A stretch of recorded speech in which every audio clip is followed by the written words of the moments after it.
Welcome to the third episode on the Soil Doctor tool, where I dive deep into the principles of organic nitrogen management.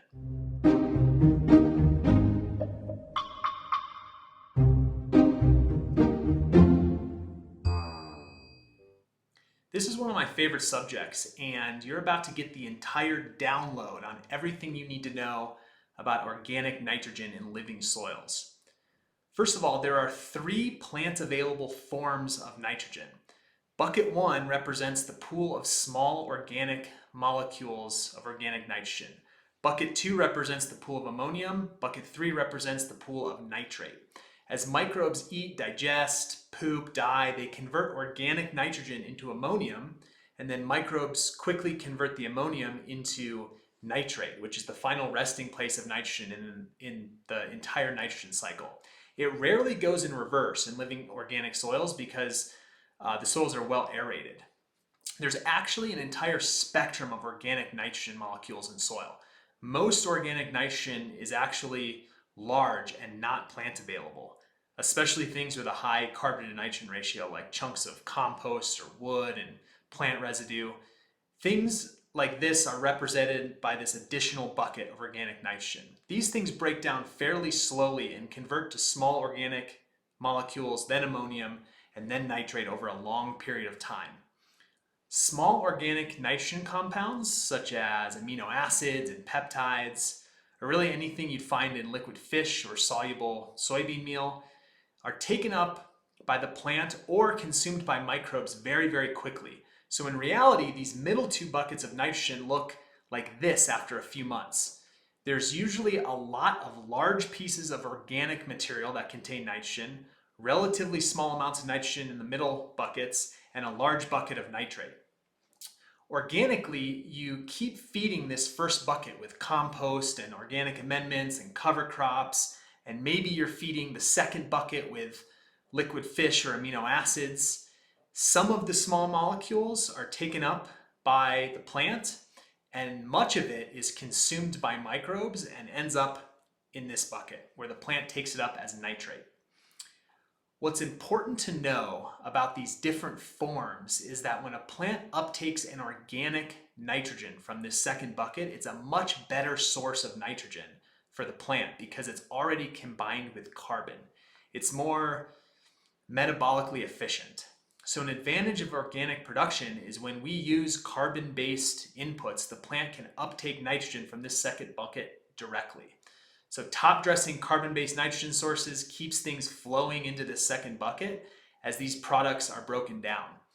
Many growers feed nitrogen with liquid organic sources, like I said, liquid fish or soluble amino acids, and are essentially adding things to this bucket directly. A quick note on soil testing. When we soil test, we look at these two inorganic pools of nitrogen. They're called inorganic because these two nitrogen molecules don't have carbon. So on a soil test, we are seeing two of the three sources of plant available nitrogen.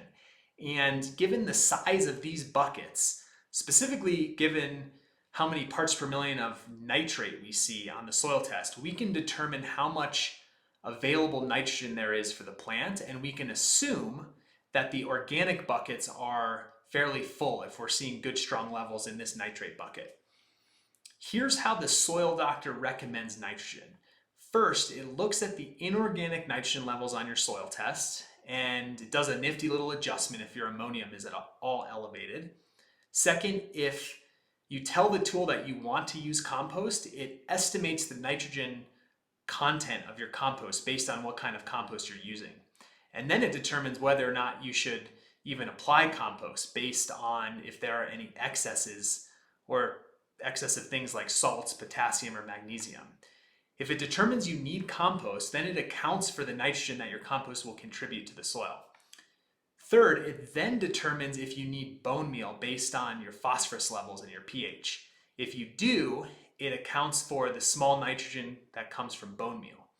And fourth, if you still need more nitrogen after these three calculations, it splits the remaining nitrogen deficit between the nitrogen amendments you tell the tool you want to use in order to hit that target nitrogen level using carbon-based organic inputs. By the way, if none of that made any sense, sign up for my course. Now, I've improved the nitrogen recommendations coming from the Soil Doctor tool. I'll explain how.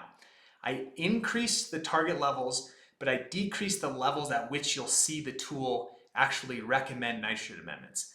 I know that's very confusing.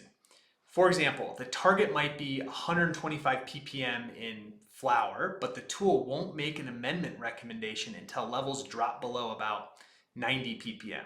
The targets are slightly higher for veg.